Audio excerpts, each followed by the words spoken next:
Bien. Vamos a poner esto.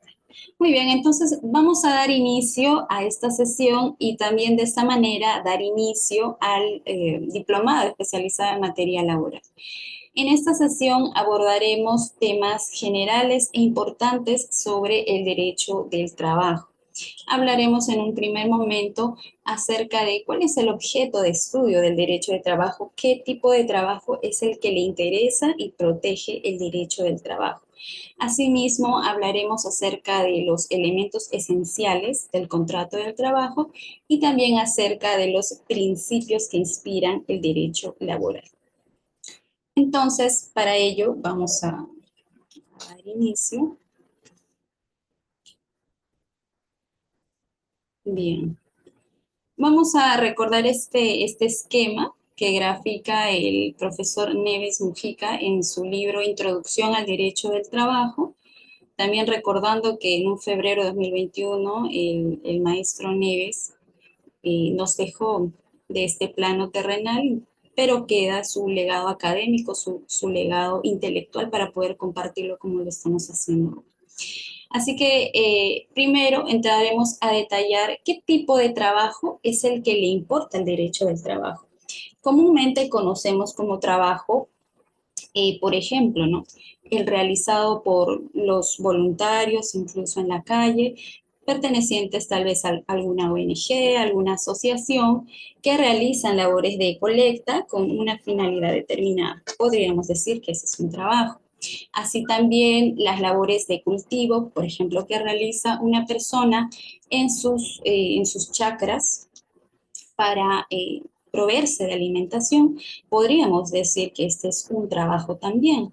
O también los trabajos que realizan algunos animalitos, por ejemplo, los caballos, los burritos, trabajos de carga, podemos también decir que este es un trabajo. Pero ¿será este tipo de trabajo que interesa al derecho laboral o que protege el derecho laboral? Pues vamos a ver.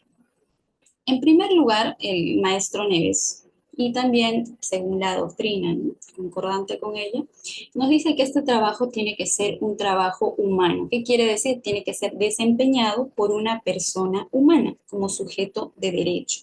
En este caso, entonces, no podríamos decir que el animalito, como decíamos, en el caso de los bueyes que hacen trabajo de arado, o de las abejas que las personas crían a fin de obtener miel, no podríamos decir que estos animalitos realizan un trabajo relevante para el derecho laboral. Entonces, el primer rasgo, la primera característica que tiene que tener este trabajo es que sea un trabajo humano, es decir, desempeñado por una persona humana, ¿no?, que tenga capacidad, y en caso de que sean menores de edad, pues estos tendrían que contar con la debida autorización del gobierno regional previamente tramitado por los padres o apoderados. Bien, entonces ya tenemos que este es un trabajo humano, pero también se da la posibilidad de que sea un trabajo productivo o un trabajo no productivo. ¿A qué nos referimos con trabajo productivo y con trabajo no productivo? Nosotros podríamos pensar, ¿no? Pero cualquier trabajo en realidad es productivo porque persigue una finalidad a fin de obtener algo. Pero vamos a explicarlo en un sentido de que persigue un fin económico. Eso nos tiene que interesar acá. Que este trabajo humano persiga un fin económico, es decir, a fin de obtener dinero, ya sea en efectivo, o también puede ser a través de bienes, servicios, lo que llamamos especies. Y también puede ser un trabajo no productivo. Un ejemplo por excelencia de los trabajos no productivos es el trabajo de los voluntarios, como mencionábamos en el ejemplo. Por ejemplo, los bomberos voluntarios, ¿no?, o también programas de voluntariados en general, los cuales están regidos por la Ley General del Voluntariado. ¿Y qué nos dice de qué forma se desempeña este trabajo? Este trabajo se desempeña, en primer lugar, de manera consciente de que estás realizando un trabajo voluntario y de que no vas a recibir ninguna retribución económica de ello. Pero eso no te exime de que te puedan dar algunos beneficios, ¿no? Como en el caso de los bomberos, creo que todos conocemos acerca de la forma de trabajo carpinteros.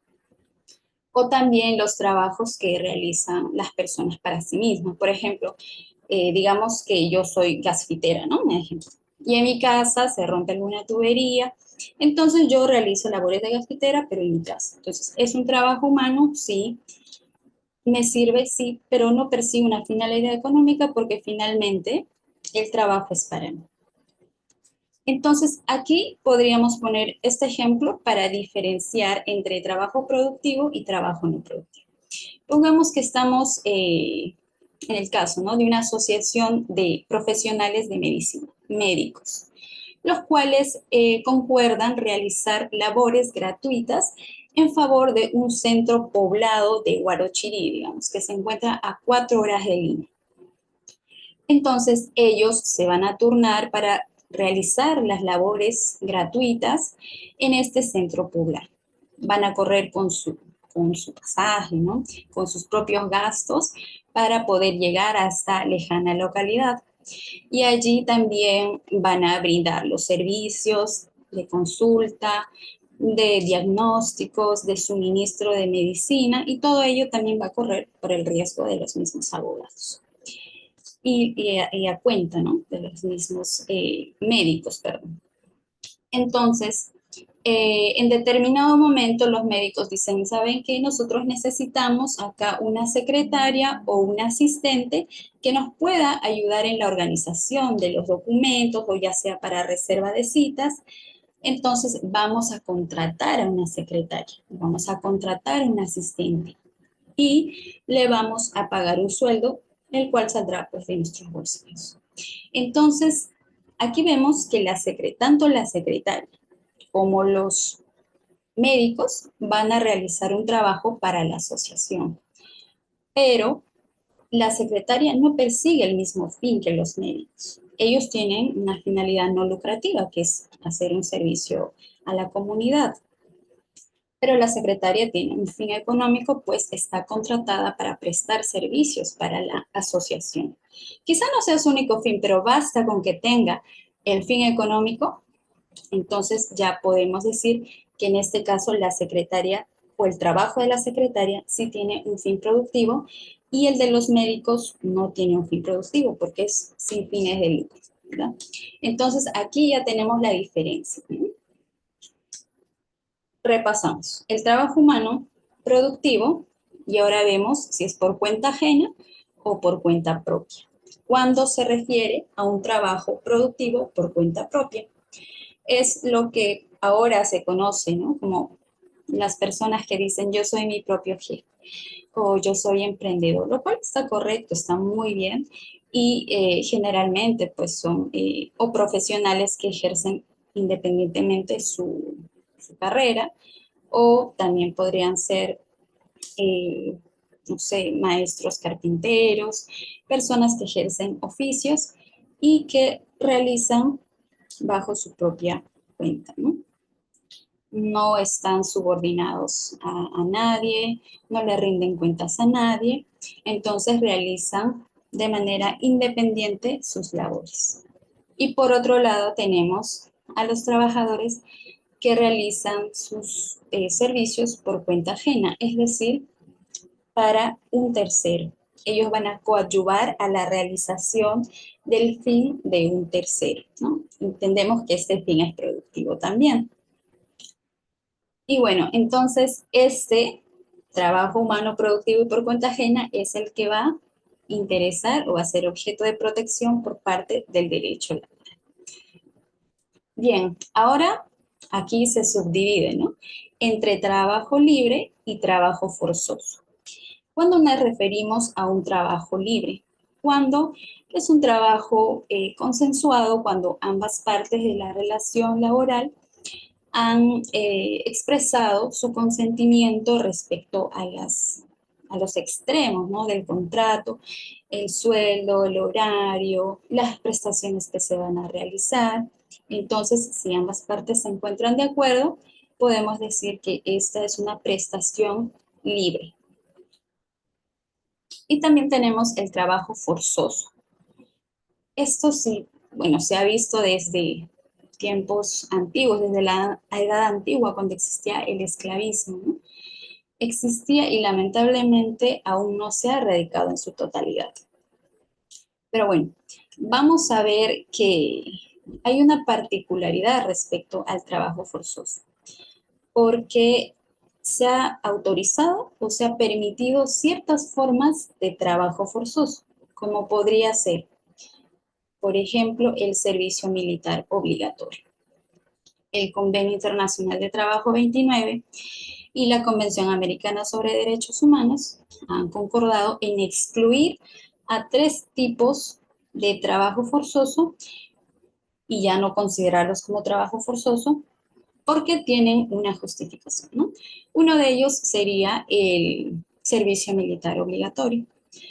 Otro de ellos sería el cumplimiento de los deberes cívicos, como podría ser eh, cuando salimos sorteados como miembros de mesa, por ejemplo, ¿no? Cumplimos nuestro deber cívico de colaborar con el desarrollo de los procesos electorales. Es un deber cívico de los ciudadanos y ¿qué pasa si no quiero hacerlo? Pues te impondrán una sanción por ello. Y por otro lado también tenemos la forma de penas limitativas, como es el servicio de prestación, bueno, prestación de servicio a la comunidad, ¿no? A veces se ejerce este tipo de penas para ir cumpliendo por alguna infracción o delito que se haya cometido, esto según lo que el juzgador determine. Pero estos tres tipos son tipos de trabajos forzosos permitidos o autorizados y cada uno se encuentra regulado. Actualmente el servicio obligatorio no hay en nuestro país, hubo sí, ahora lo que es obligatorio es estar en el registro militar, ¿no? Y desde los procesos electorales también se encuentra regulado por la Ley Orgánica Electoral y el tema de las penas limitativas por el Código Penal y el Código de Ejecución Penal también se encuentra previsto. Bien, entonces, recopilando, rememorando, es un trabajo humano, productivo, por cuenta ajena, libre, es decir, que hayan expresado su voluntad respecto a los extremos del contrato de trabajo, de la relación laboral. Y aquí finalmente se subdivide en dos formas o dos extremos también, como es el trabajo subordinado o la prestación autónoma. Entonces, cuando decimos que se trata de un trabajo subordinado, cuando el que ejecuta la prestación de servicios tiene que dar cuenta o está bajo la dirección o fiscalización de la persona que lo ha contratado, ¿no? La persona natural o jurídica que lo vaya a contratar. Entonces, le debe, ¿no? Explicaciones, por decirlo así, le debe cuenta, le debe cumplimiento de sus normas internas. Y es un trabajo autónomo, pues cuando no debe ningún tipo de explicación, sino simplemente debe entregar la obra en caso que sea un contrato de obra o ejecutar la prestación de servicios en caso sea un contrato de locación de servicios, ¿no? Que es entre los supuestos. Y bien, entonces tenemos que este trabajo humano debe ser productivo por cuenta ajena a favor de un tercero o en nombre de un tercero, libre, consensuado y subordinado. Entonces aquí es donde diríamos que efectivamente este tipo de trabajo es el que importa o protege el derecho laboral. Entonces ahí tenemos algunos gráficos con el que podemos distinguir, ¿no? Ahí está el bombero, la ama de casa que realizan labores, que realizan trabajo, sí, pero no es objeto de protección del derecho laboral. Y por otro lado están la profesora, el obrero, la aeromoza, si se encuentran dentro de este ámbito.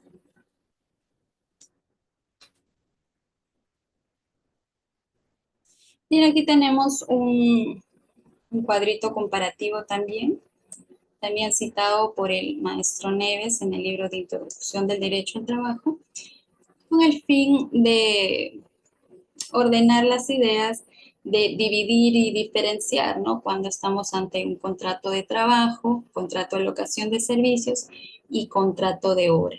También cómo se ha denominado este tipo de contratación a lo largo de la historia o en los diferentes ordenamientos.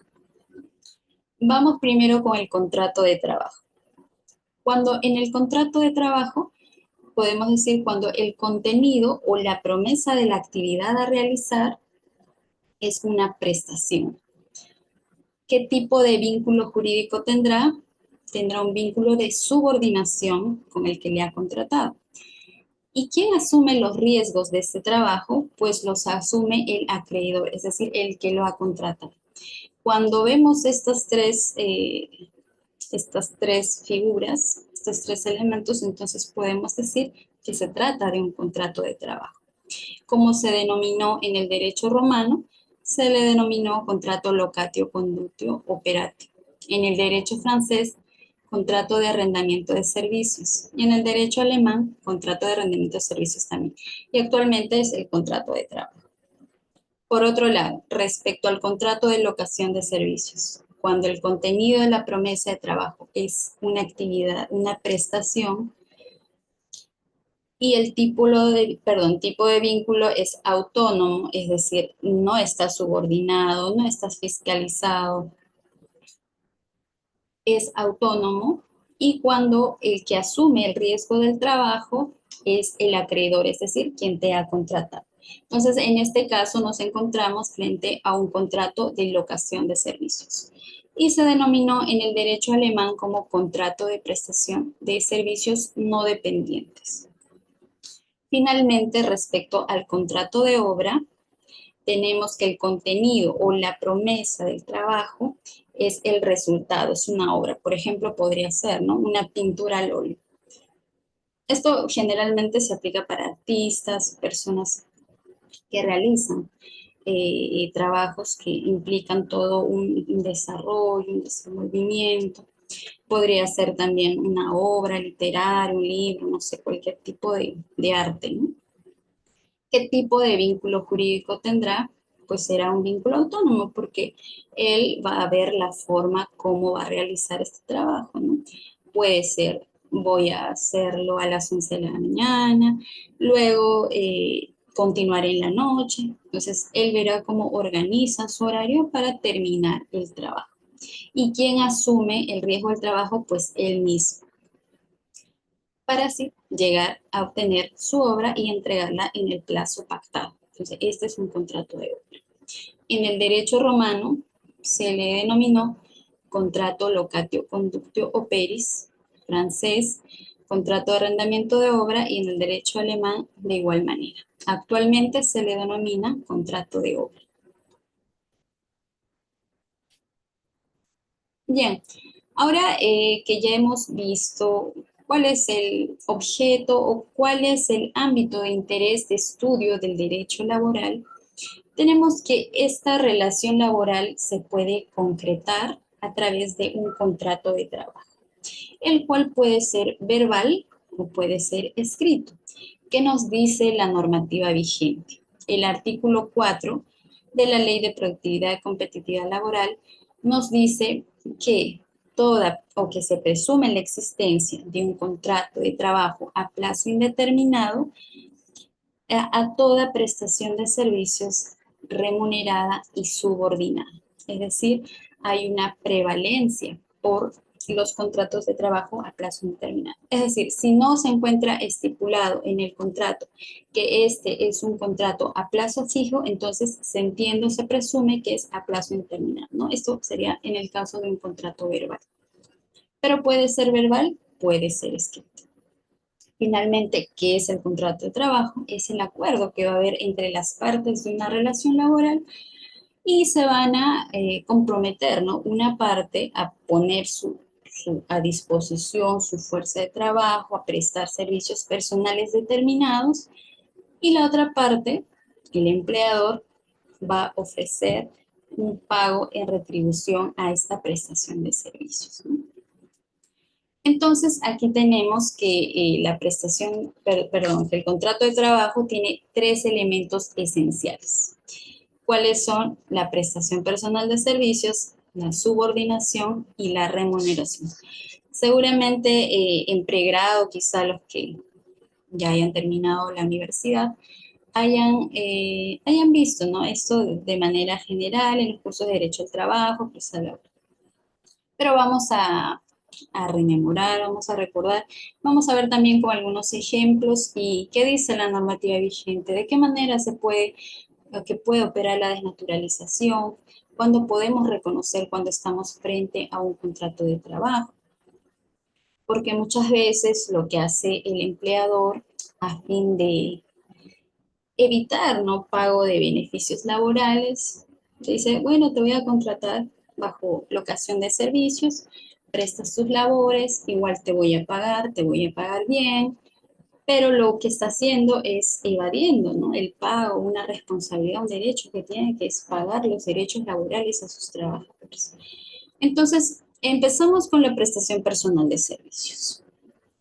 A diferencia del empleador, el trabajador tiene que ser una persona natural. En cambio, el empleador sí puede ser una persona natural, como en el caso de los trabajadores del hogar, por ejemplo, o también las personas con negocio, un negocio pequeño, o también pueden ser personas jurídicas.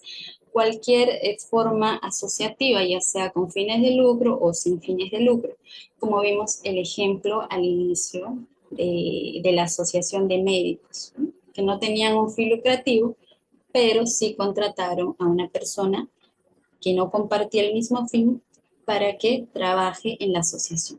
Entonces, el empleador puede tener fines lucrativos como no. Bien, entonces, a diferencia, por ejemplo, de los contratos de locación de servicios o contratos de obra, los contratados para realizar la prestación o para cumplir con la obra pueden ser personas jurídicas también, como en el caso de las empresas que contratan bufetes de abogados para cumplir o asumir defensas, ¿no? De los casos que tengo, se demanda la empresa, etc. Ya, entonces en este aspecto ya hemos determinado que tiene que ser una persona natural. Ahora, por otro lado también, esta persona natural debe realizar las labores y las prestaciones de servicios de manera personal y directa. No es cualquier tipo de prestación, sino tiene que realizarlo de manera personal y directa. ¿Qué quiere decir? Que no puede tener personas dependientes para que realicen este trabajo. En el caso, ¿no? Que se contrate a una persona para que brinde servicios de electricidad, digamos, ¿no? Es un trabajador, está contratado. Pero él paga, digamos, a dos, tres personas para que realicen las labores que le han encomendado. Entonces, aquí estaría, este actuar estaría incorrecto porque no estaría cumpliendo con la prestación personal de servicios. Entonces, ¿qué pasa? Esto también podría ser una causal de desnaturalización por él. Pero hay una salvedad respecto a esto y lo prevé el artículo 5 de la Ley de Productividad y Competitividad Laboral, que dice que sí se puede o puede ser ayudado por un familiar directo y dependiente cuando las labores así lo ameriten, ¿no? Cuando también esta persona tenga cierta expertise en las labores que estás realizando, no puede ser cualquier persona tampoco. Y tiene que ser un familiar directo y dependiente. Pero es un caso muy excepcional. Como señalé, uno de los elementos del contrato de trabajo es que sea la prestación personal y que sea directa. Ahora, ¿por qué les decía que puede ser objeto de desnaturalización? Porque, por ejemplo, según lo previsto en el artículo 23.2 de la nueva Ley Procesal de Trabajo, nos señala que basta con que el trabajador acredite la prestación personal de servicios, se presume una relación laboral a plazo indeterminado o un contrato a plazo indeterminado o indefinido, salvo prueba en contrario. Es decir, es una presunción relativa, ¿no? Un jurisdicción, que puede ser quebrantada por la otra parte. ¿Y qué pasa en este caso si el empleador, la parte demandada, dice, no, pero mira, aquí presento medios probatorios con el que se acredita que esta persona realizaba trabajos ayudado de otra persona, contrataba a terceros para que realicen la labor. Él no realizaba las labores de manera personal y directa. Entonces no se está cumpliendo con lo que señala la ley. podría ser una causa, ¿no? Y bien, entonces ya tenemos claro que uno de los elementos esenciales es la prestación personal de servicios. Ahora pasamos con el siguiente elemento, que es la subordinación, también llamado uno de los elementos más importantes de la relación laboral o determinantes de la relación laboral, porque si hacemos un símil, una comparación con los contratos de locación de servicios o los contratos de obras, en ambos o entre ellos se advierte que existe la prestación de servicios, que existe una remuneración, es decir, un pago, una compensación económica la prestación realizada. Pero el elemento diferenciador justamente va a ser la subordinación. Por eso se dice que este es el elemento importante, determinante de la relación laboral. Entonces tenemos que el empleador va a ejercer esta facultad de subordinación a través del poder de dirección. Es decir, él va a poder dirigir, va a poder fiscalizar y va a poder sancionar también a los trabajadores. Pero como todo derecho, tiene sus límites. Este no es ilimitado, ¿no? Tampoco el empleador va a obligar al trabajador a realizar labores que puedan atentar contra su propia vida, integridad, salud física, mental, ni eso. Tampoco puede exceder eso. Y también tiene que respetar los horarios, los días que se han previsto para que cumpla con sus labores. No va a estar llamándole un domingo en la noche, no exigiendo también esos actos también ya sobrepasan, ¿no? El límite o la facultad de dirección que tiene la parte empleadora. También, por otro lado, hay casos, muy pocos, pero también hay casos en los que los empleadores contratan a su trabajador, le pagan su remuneración, pero no le brindan o no le dan algunas actividades para realizar, es decir, no le brinda ocupación efectiva. El trabajador puede estar ahí sentado acostadito y no le dan nada. Esto también atenta contra el derecho del trabajo. ¿Por qué? Porque la única finalidad del derecho al trabajo no es obtener una retribución económica. Muchas veces también el derecho al trabajo, o mejor dicho, las personas aplican un trabajo porque desean superarse personalmente, académicamente, desean ascender, quizás adquirir mayor expertise, quizás para realizar un trabajo independiente, ¿no? Muchos factores que pueden ser, no solamente el económico. Entonces, ¿qué pasa cuando estos empleadores no le brindan labor efectiva al trabajador? Puede ser considerado también como un acto de hostilidad. Si bien es cierto, no está previsto en nuestra normativa vigente, solamente está previsto en el caso de los futbolistas profesionales, por ejemplo, en la ley de futbolistas profesionales o algo así por ahí se denomina, en el que sí ellos tienen el derecho a la ocupación efectiva, porque en el caso de los jugadores profesionales, pues ellos tienen que tener una continuidad, ¿no? Porque de no ser así, de no jugar continuamente o en algunos partidos, podrían bajar su rendimiento y esto perjudicar también su trabajo. Entonces ellos sí tienen reconocido el derecho a la ocupación efectiva, pero en régimen general no. Lo que sí he visto es que en el anteproyecto del Código de Trabajo sí está previsto el derecho a la ocupación efectiva para todos los trabajadores. Reitero, es poco común porque casi ningún empleador va a perder pagando y no dejándote sin hacer nada, pero sí hay casos, sí he visto algunos casos en la judicatura también. Entonces, por ahí también es una forma, digamos, de mal uso de la facultad de subordinación. Bien, entonces también aquí tenemos que entender que ambas partes, tanto la parte empleadora como el trabajador, deben trabajar en un clima de respeto, ¿no? Porque, ¿qué pasa si es que el trabajador, por decir, ¿no? Yo estoy fuera de mi horario laboral o estoy en vacaciones, ya a mí no me deben molestar. Si bien es cierto, el empleador debe respetar esto, ¿sí? Pero también el trabajador debe respetar a su centro de trabajo, a la empresa. ¿En qué sentido? Por ejemplo, ¿no?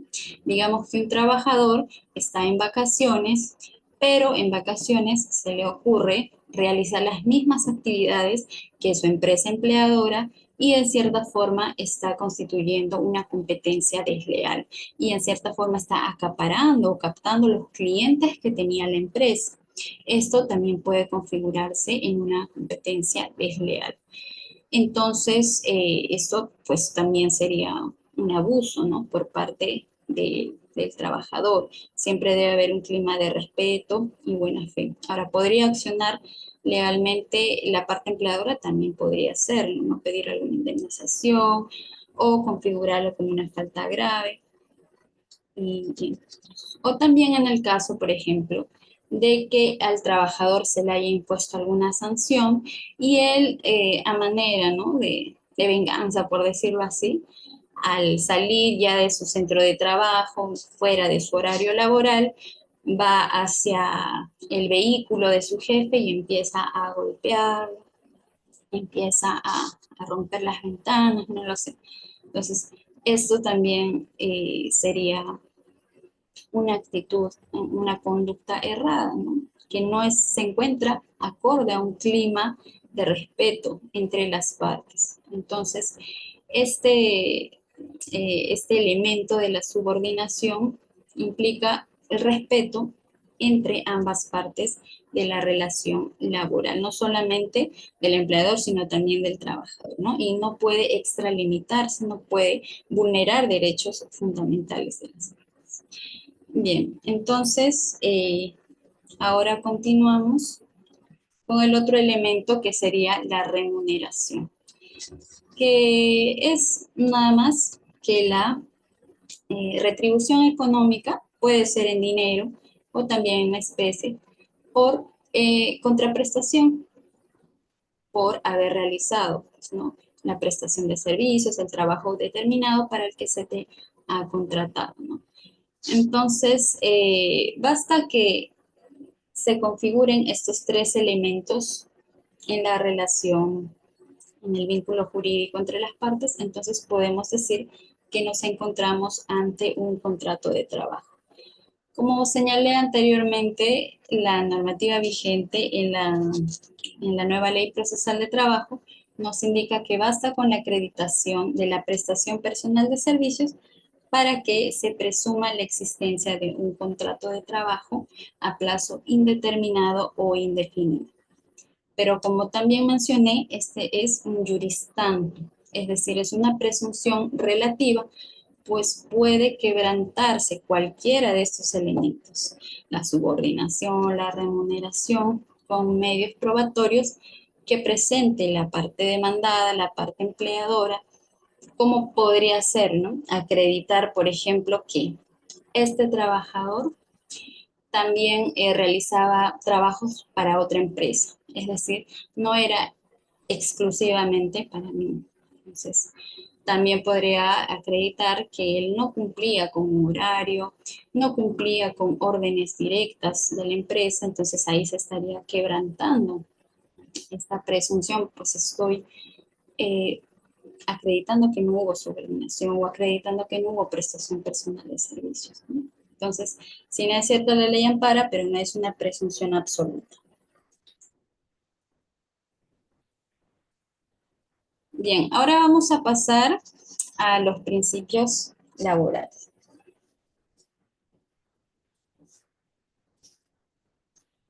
Como habíamos mencionado, los principios son sumamente importantes, son pautas o reglas de orientación que van a intervenir en las diversas fases de la actividad jurídica. ¿Por qué?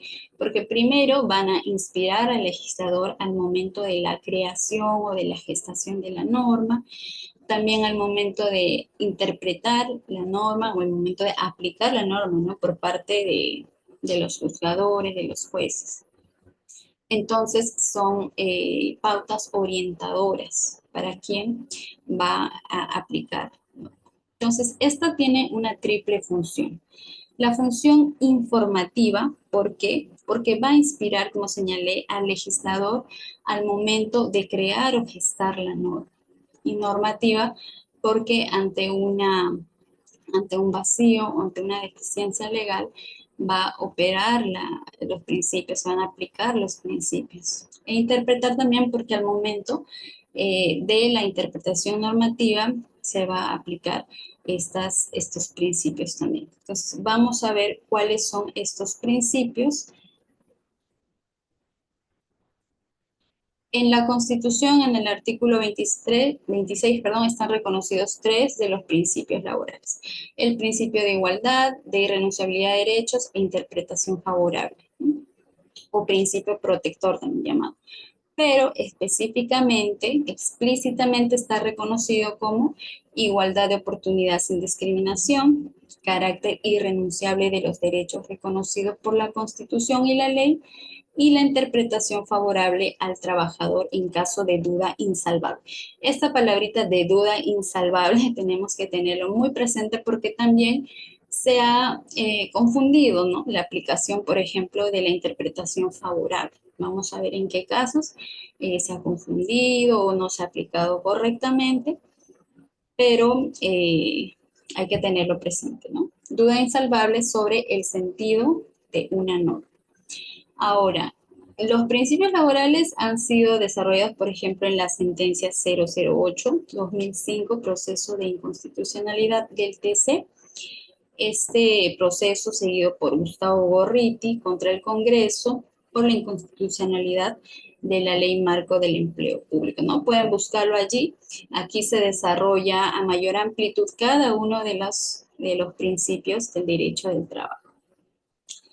Bien, entonces, ¿qué nos dice el Tribunal Constitucional? Ha definido a estos principios laborales como reglas rectoras que informan la elaboración de las normas de carácter laboral para servir de fuente de inspiración, ya sea directa o indirecta, en la solución de conflictos, ¿no? Ya sea a través de la interpretación, aplicación o integración normativa.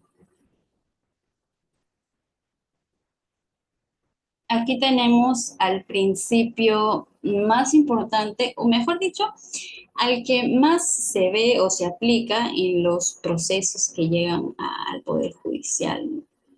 O también en la actividad inspectiva, ¿no? El principio de primacía de la realidad. ¿A qué se refiere este principio? Este principio básicamente nos va a decir que existe prevalencia por lo ocurrido en la realidad, los hechos, por sobre lo que se encuentre plasmado en los documentos. Y el ejemplo por excelencia es la desnaturalización de los contratos de locación de servicios, ¿no?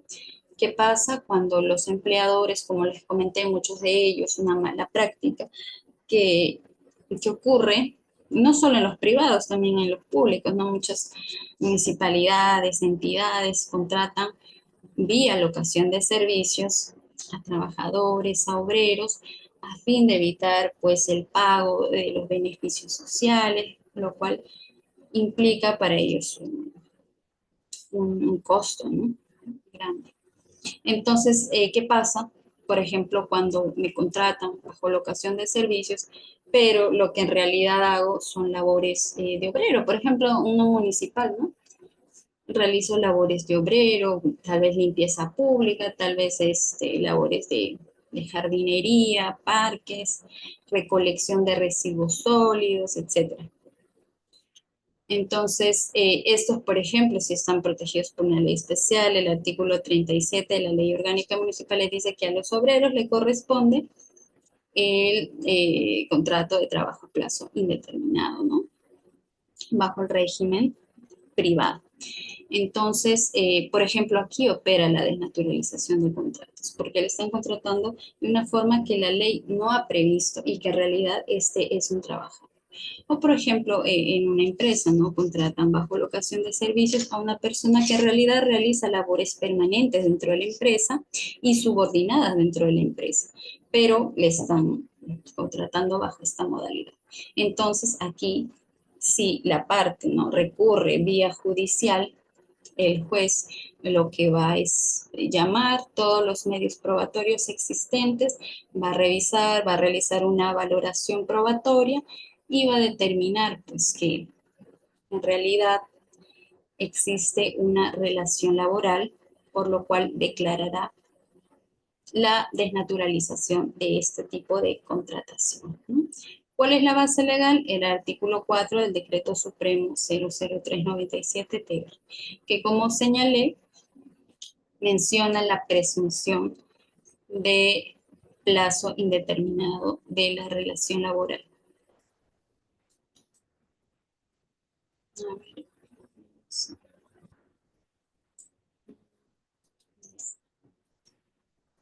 Por ejemplo, el Tribunal Constitucional, en la sentencia 2069-2009, que nos dice, ¿no?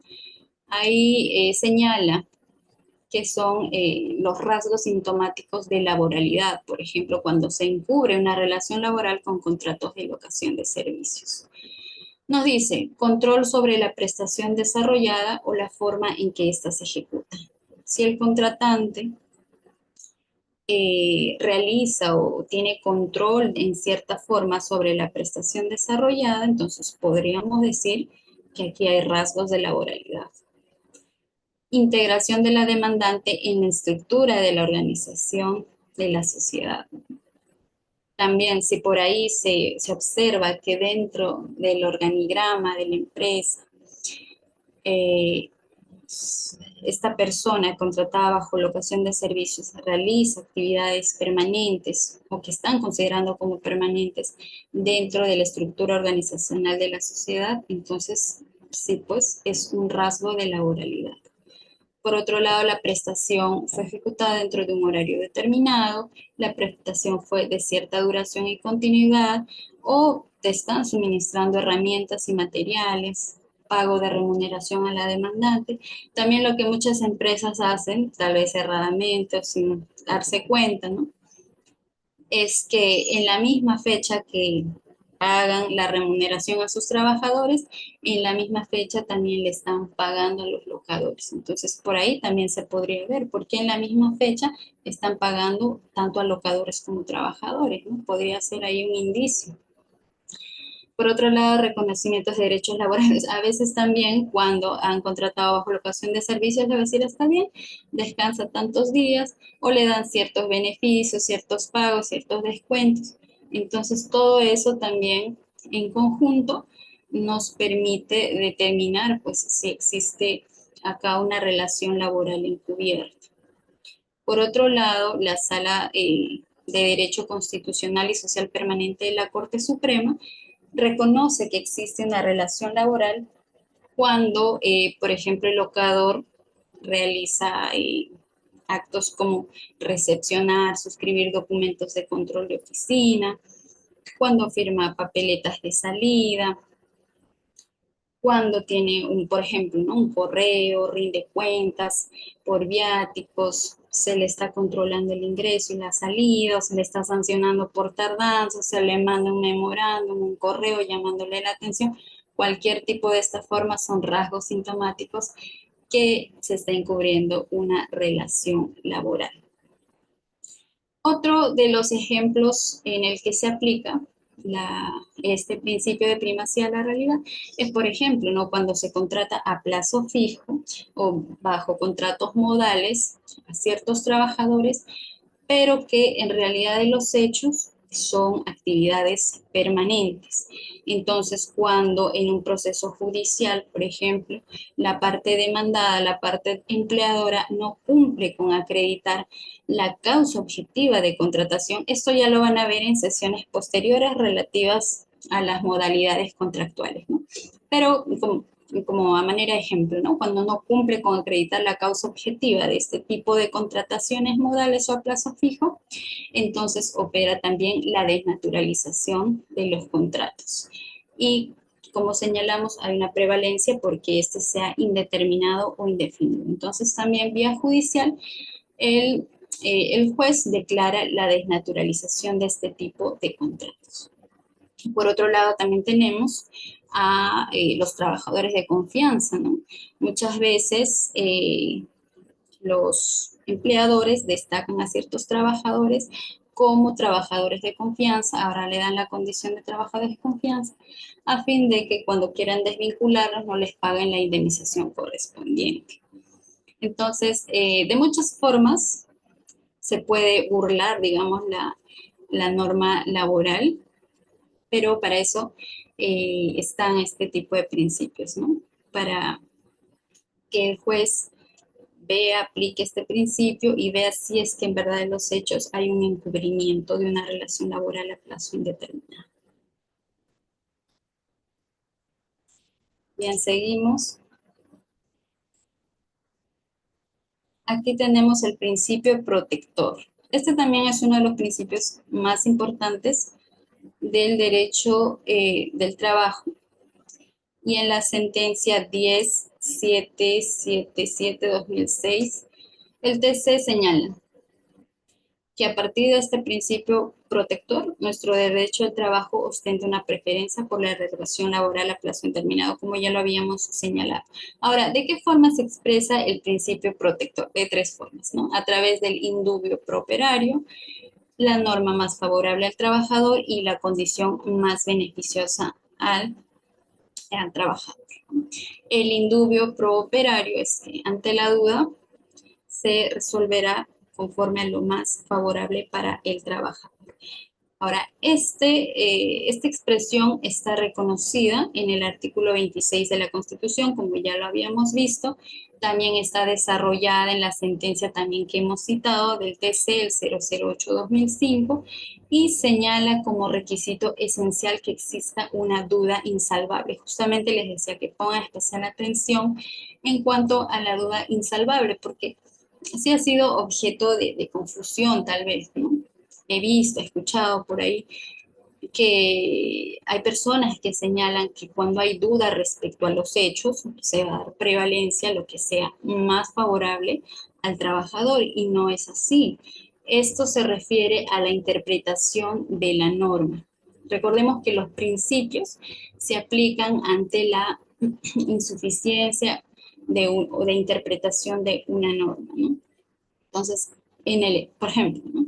En el caso en el que un trabajador haya sido contratado el día 2 de enero de 2025. Este trabajador ingresa el día 2 de enero y el día 3 de enero sufre un accidente y le dan una licencia médica por 3 meses, por ejemplo. Entonces, él vuelve el día 3 de abril y la pregunta sería, pues, ¿no? Ya pasaron 3 meses de su licencia, solamente trabajó un día. La pregunta sería, ¿tiene protección contra el despido arbitrario? Porque recordemos que la norma señala que transcurrido 30 días, perdón, 3 meses del trabajador ordinario, ya tiene o adquiere protección contra el despido arbitrario. Entonces la pregunta sería si en el día 30, perdón, en el día 91, el día 92, él ya llega a adquirir la protección contra el despido arbitrario, a pesar que estuvo 3 meses con licencia médica y solamente un día laboró para la empresa. Entonces, allí habría, ¿no?, una duda en cuanto a la interpretación de cuál es el sentido de la norma respecto al periodo de prueba. Algunos dirán, pues, que sí, porque no ha sido tampoco culpa de él que ese accidente y que tenga una licencia por salud, ¿no?, una licencia médica. Y otros aplicando la interpretación teleológica, por ejemplo, que está referida a la finalidad de la norma, señalarán pues que ¿cuál es la finalidad? Se preguntarán, ¿no? ¿Cuál es la finalidad del periodo de prueba? Finalmente es evaluar la aptitud del trabajador. Entonces, si él solamente ha trabajado un día, ¿cómo podríamos saber si es apto o no para el trabajo? Entonces, allí, por ejemplo, habría una duda interpretativa. Entonces, justamente aquí es que el operador de justicia va a aplicar los mecanismos de interpretación que son variados, que entre 12 o 14 métodos de interpretación, Entre los más conocidos está el sistemático, teleológico, literal, histórico. Entonces, aplicando ellos, si no logra tener alguna interpretación sobre la norma, pues aplicará recién el principio protector y dirá, ok, entonces aplicaremos el que sea más favorable para el trabajo. Bueno, también tenemos a la norma más favorable al trabajador. Esto no es muy usual porque considero que cuando hay allí algún conflicto normativo, pues primero se evaluará la jerarquía normativa, ¿no? Entonces, en caso ya que se traten de normas de la misma jerarquía, entonces sí, pues se aplicará este principio, el cual sea más favorable al trabajo. En el otro extremo tenemos a la condición más beneficiosa.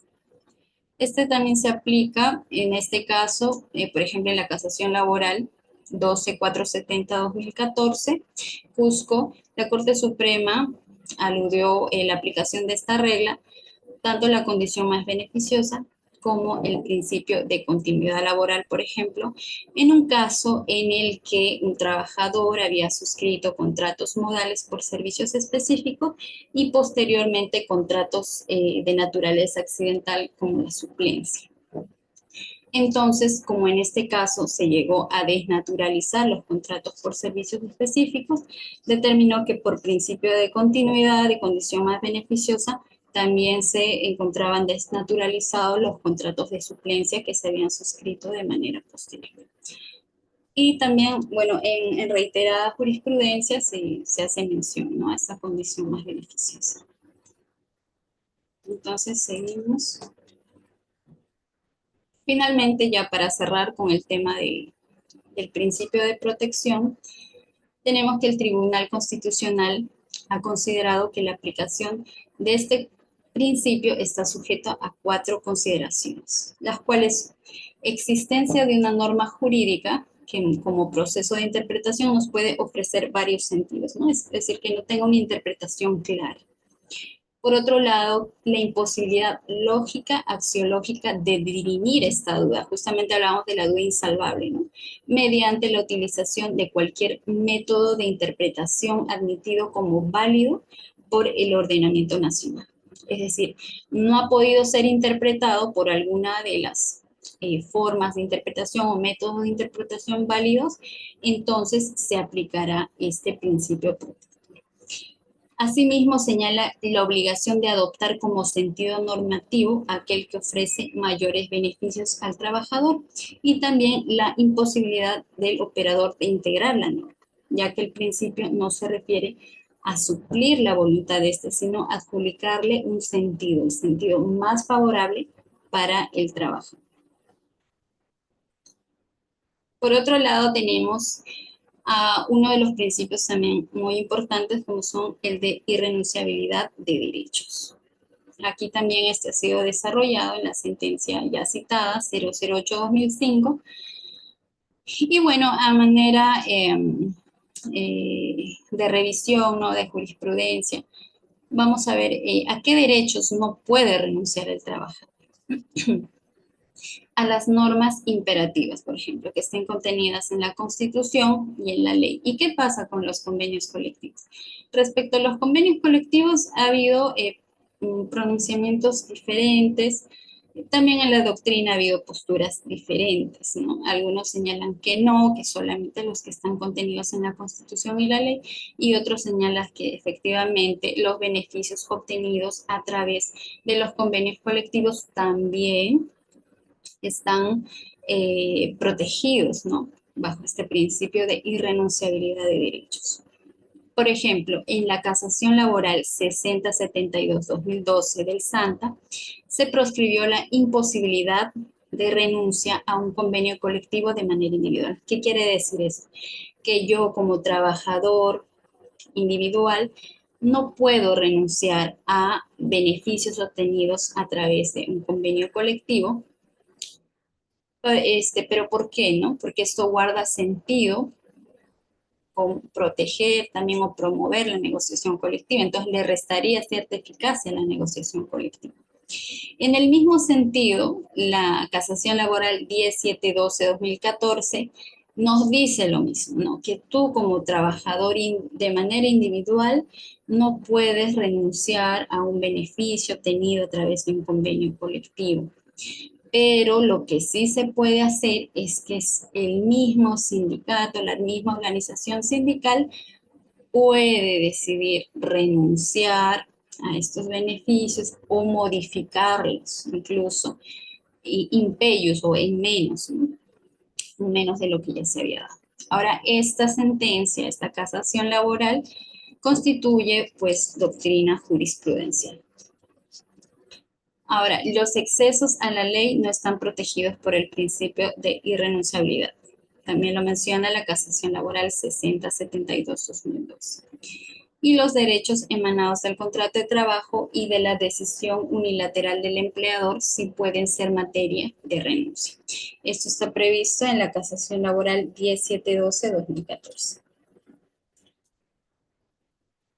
Algunos casos curiosos con respecto a la aplicación del principio de irrenunciabilidad de derechos está en esta misma casación última que hemos citado, que nos dice que es válida la renuncia al impuesto a la renta y los aportes a la AFP, ¿no? El servicio privado de pensiones, asumidos por el empleador, siempre que mediante acuerdo se otorgue beneficios que convengan más al trabajador, ¿no? Siempre que no haya por ahí algún perjuicio para el trabajador, siempre se va a observar eso. También en la casación laboral 330-2017, Lambayeque nos señala que la renuncia a la libre e inmediata disposición de la remuneración por un acuerdo para el pago del salario a través de acciones de valor incierto. Por otro lado, la sentencia de la Sala Laboral Permanente del Callao dice que no opera el principio de renunciabilidad de derechos si la renuncia al convenio colectivo benefició al trabajador. Ahora vamos a ver respecto a la reducción de remuneración, ¿no? Que ha sido también un poco cuestionado. También ha tenido pronunciamientos divergentes por parte de la Corte Suprema, el Tribunal Constitucional, respecto a la reducción de remuneraciones. Algo que sí está, digamos, que es de común acuerdo, es que cuando se trata de una renuncia consensuada, entonces no habría problema, ¿no? El problema sería cuando esta reducción sea unilateral por voluntad nada más del empleador. Entonces, allí, por ejemplo, en la casación laboral 489-2015, la Corte Suprema señala que sí es válida la reducción unilateral de remuneraciones siempre que el empleador se encuentre en un periodo de crisis económica. Evidentemente tendrá que acreditar la crisis económica. Este era el criterio anterior de la Corte Suprema respecto a la reducción unilateral de remuneraciones. En ese mismo sentido, en el expediente 20-2012 del Tribunal Constitucional, señala que sí era posible la reducción unilateral de remuneraciones cuando había una necesidad de reducir el déficit o escasez a fin de garantizar la estabilidad y el equilibrio económico de la empresa, y que era aplicable en aquellos contextos especiales que generen un impacto negativo en las actividades desarrolladas por la entidad privada y que haga propicia la adopción de estas medidas extremas, digamos, ¿no? A fin de no evitar mayores perjuicios económicos. Es decir, si la empresa, la parte empleadora, se encontraba bajo una crisis económica o tenía un grave riesgo de poner en fin, de garantizar la estabilidad y equilibrio económico de la empresa, entonces sí era válido que se opte por la reducción unilateral de remuneraciones. Pero luego la Corte Suprema cambia de criterio y en la casación laboral 3711 de 2016 señala que no es posible la reducción unilateral de remuneraciones, sino que esta tiene que ser consensuada. Y justamente en esta casación expresa criterios jurisprudenciales, los cuales vamos a revisar a continuación. Bueno, esto también lo van a ver, ¿no? De manera más detallada en otra de las sesiones, sino más o menos que para que vean cuándo se ha pronunciado respecto a los principios de renunciabilidad de derechos, cuándo estaría permitido, cuándo no.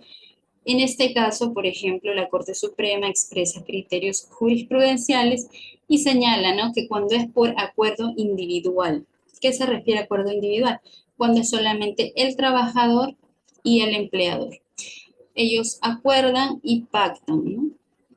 Pero siempre que este acuerdo no afecte derechos que ya se han generado por servicios prestados con anterioridad. Digamos, 2025, no voy a pactar por los servicios que ya presté en el 2024. Evidentemente es en adelante. Por otro lado, por acuerdo colectivo, solo podrá efectuarse la reducción de remuneraciones siempre que sea pactada entre el empleador y el sindicato mayoritario de la empresa o de la organización, ¿no? Y cuando se encuentre en alguna de las causas objetivas previstas en el artículo 46. ¿Qué señala el artículo 46? Hace referencia a los ceses colectivos, ¿no? Ahí hay una serie de causas que ya lo podrán revisar con mayor detenimiento. Y en el tercer punto señala que toda disminución de remuneración no establecida por pacto individual o colectivo constituye un acto de hostilidad. Entonces, aquí ya incluso señala, ¿no?, que estos son criterios jurisprudenciales de la sala.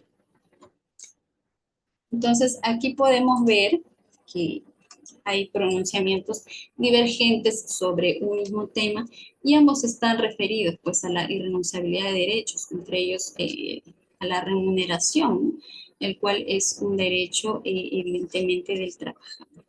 Controversial, sí, quizá tengamos algunas ideas diferentes, pero eso es lo que por lo menos la Corte Suprema tiene como criterio actual. Bueno, ahora veremos el principio de continuidad laboral. Otro de los principios que se aplica mucho en los casos que se ven en la judicatura, puesto que en los casos de desnaturalización de contratos, por ejemplo, a veces son por periodos y muchas veces hay periodos grandes de interrupción, a veces son periodos pequeños, pero a veces estos periodos de interrupción son adrede, ¿no? Son ocasionados adrede por parte del empleador, con el fin de decir, mire, hace 3 meses tuvo un contrato, posteriormente le hicimos suscribir otro contrato y 4 meses después otro contrato. Entonces, al respecto, no hay como que un plazo definido sobre cuánto tiempo debe haber entre periodo y periodo para decir que es un periodo continuo, ¿no? No hay un plazo definido, pero la jurisprudencia sí ha señalado que es aproximadamente un plazo de 30 días, pero tampoco es como que se debe aplicar a rajatabla.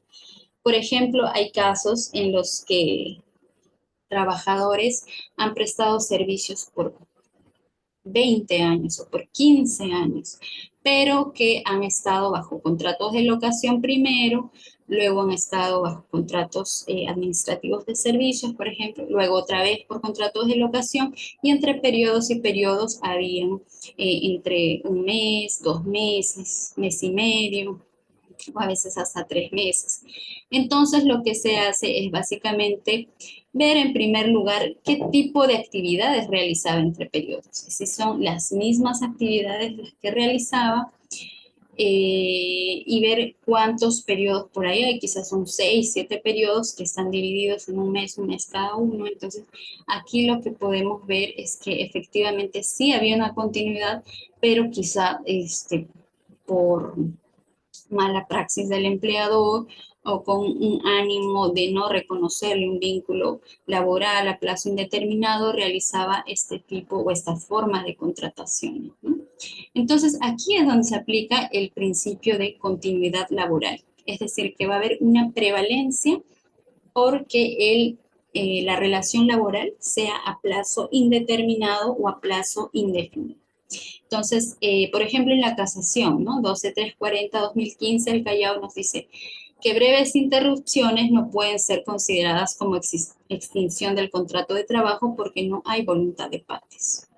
Como les mencionaba, Aquí se aplica el principio de continuidad laboral. También en la casación 12470-2014 Cusco, nos indica que se aplica el principio de continuidad y la regla de la condición más beneficiosa para considerar válido el contrato de suplencia, el que les comentaba hace un momento respecto a la condición más beneficiosa. Entonces, aquí también se aplicó, por ejemplo, el principio de continuidad porque previamente hubo un contrato por servicios específicos y posteriormente hubo contratos de naturaleza accidental como son los de suplencia. Hubo un periodo de interrupción, sí, pero aplicando justamente el principio de continuidad laboral es que se logra reconocer un vínculo laboral desde la primera contratación. Como digo, es evaluación de caso por caso, no es que se va a aplicar a rajatabla que hayan transcurrido 2, 3 meses, 30 días, sí, para determinar que hay continuidad laboral. Se van a evaluar muchos factores, entre ellos la naturaleza de los servicios que está prestando. Por otro lado, tenemos el principio de igualdad.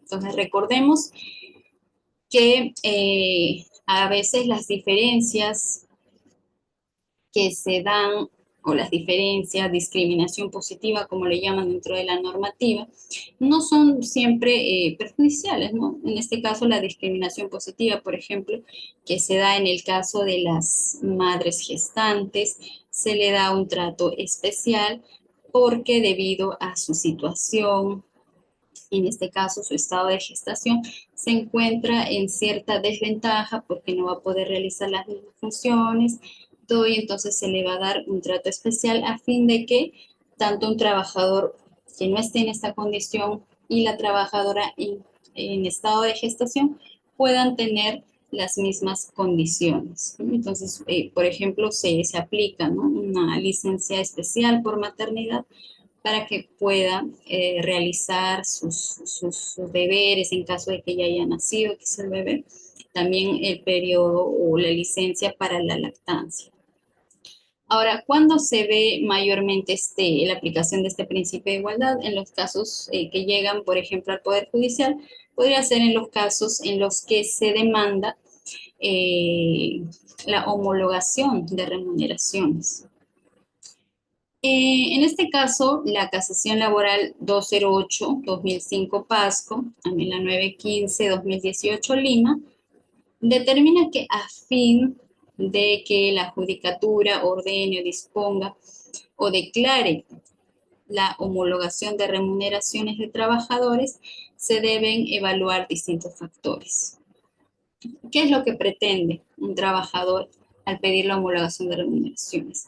Es decir, que yo presento a mi homólogo, es decir, el trabajador tal ha ingresado en la misma fecha que yo, él realiza las mismas actividades que yo, él tiene la misma formación técnica, quizá profesional que yo, pero él gana más y yo gano menos.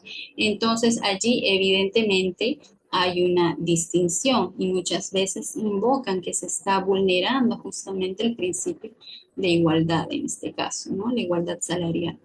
Entonces lo que demandan es que la judicatura disponga la homologación de remuneraciones y al demandante se le reintegre todo el monto que ha dejado o que no ha percibido por esta desigualdad que hubo, ¿no? Pero para que finalmente se declare esta homologación de remuneraciones, esta sentencia, ¿no?, que se cita mucho en estos procesos, nos dice que se debe observar los siguientes factores. En primer lugar, la empresa proveniente, la trayectoria laboral, cuánto tiempo tiene trabajando cada uno de ellos, cuánta o qué periodo de antigüedad tiene en el cargo y en qué fecha ha ingresado. Asimismo, se tiene que observar cuál es el nivel académico que tiene alguno de ellos, ¿no?, y cuánta capacitación profesional ha tenido alguno de ellos también. Asimismo, qué responsabilidades se le está atribuyendo tanto al trabajador demandante como al homólogo, presunto homólogo. Y cuál es la experiencia, bagaje profesional o técnico que tenga. Estos son entre los factores más relevantes, importantes que se debe observar al momento de analizar un proceso de homologación de remuneraciones, por ejemplo, ¿no? Y determinar si efectivamente hubo o no hubo vulneración al principio de igualdad salarial. Para ir terminando, tenemos el principio de razonabilidad. Esto, por ejemplo, se aplica en los procesos en los que se evalúan las sanciones, que puede ser desde amonestaciones hasta despidos. Por ejemplo, ¿no? En el caso de que un trabajador demande que se le haya despedido por haber faltado injustificadamente o por tener más de 3 faltas injustificadas en el centro de trabajo, pero él alega que él estuvo mal de salud, pero que aún la autoridad, o mejor dicho, el centro médico no le ha expedido los documentos correspondientes para acreditar ello, pero que sí ha comunicado vía teléfono al área de recursos humanos de la empresa. He comunicado que me encuentro enfermo, pero que todavía no tengo los documentos para acreditar. Pero el empleador también de mala fe le dice, ¿sabes qué? Le imputa las faltas graves de inasistencia injustificada por más de 3 días porque no ha logrado acreditar con un documento fehaciente de que él se encuentre mal. Y lo despide, lo desvincula, ¿no? Entonces, lo que el trabajador puede hacer, hace sus descargos y todo, pero igual finalmente lo ha desvinculado. Entonces, lo que el trabajador puede hacer es demandar eh, en señalar pues, que se ha vulnerado el principio de razonabilidad porque él sí había comunicado, pero aún así de mala fe, de manera dolosa quizá, el empleador lo ha decidido desvincularlo, ¿no? Ponerle la sanción más severa como es el despido por un hecho que sí tuvo sustento, ¿no? Que como era un tema de salud. Entonces va a la judicatura, lo que puede pedir quizá es una reposición por despido fraudulento, muchas cosas, ¿no? Entonces ahí en el proceso es donde el juez va a determinar si efectivamente la, la sanción impuesta al trabajador es o no razonable, es o no proporcional a la falta que se haya cometido, ¿no? He visto algunos casos así en los que se han configurado como despidos fraudulentos porque no ha logrado acreditar que, que lo alegado, las faltas graves imputadas, sean verdad, ¿no? En este caso, no ha logrado acreditar que él haya faltado injustificadamente, sino que posteriormente logró acreditar que se encontraba mal de salud y todo ello. Pero esto van a ver a mayor detalle ya en el tema de despidos, ¿no? Bueno, pero a manera de ejemplo es donde aquí mayormente se aplica o se observa el principio de razonabilidad, sobre todo en la imposición de sanciones. Y finalmente, el principio de buena fe, que como les dije, en la relación laboral, tanto el empleador como el trabajador deben actuar de buena fe. Les ponía el ejemplo de este trabajador que aprovechando la etapa de vacaciones, comenzaba a realizar las mismas actividades de la empresa y a captar clientes de la misma empresa y constituirse como una competencia desleal, ¿no? Para la empresa. Aquí también ya nos estaría actuando de buena fe. Entonces, no solamente es para con el empleador, sino también es para con el trabajador. Ambas partes de la relación laboral deben conducirse con buena fe.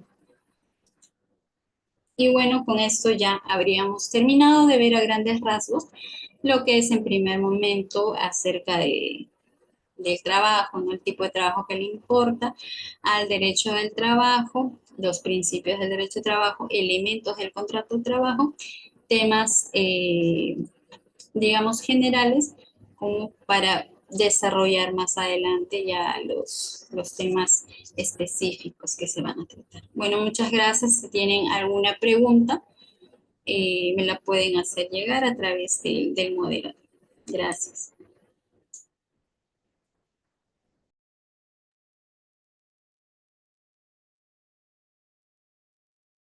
Muchas gracias a usted, doctora Melanie.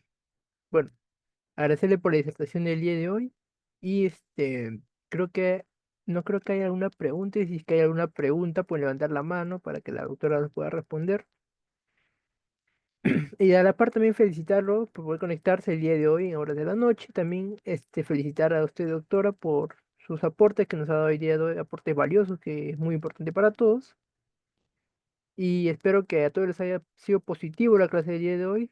En especial en profundizar en el tema que tenemos que reflexionar con el tema del derecho al trabajo y la introducción que nos ha brindado el día de hoy. Y también su posible aplicación en casos prácticos. Agradecerle a usted nuevamente, doctora, de parte mía y de parte del diario El Abogado. Muchas gracias. Gracias, buenas noches con todos.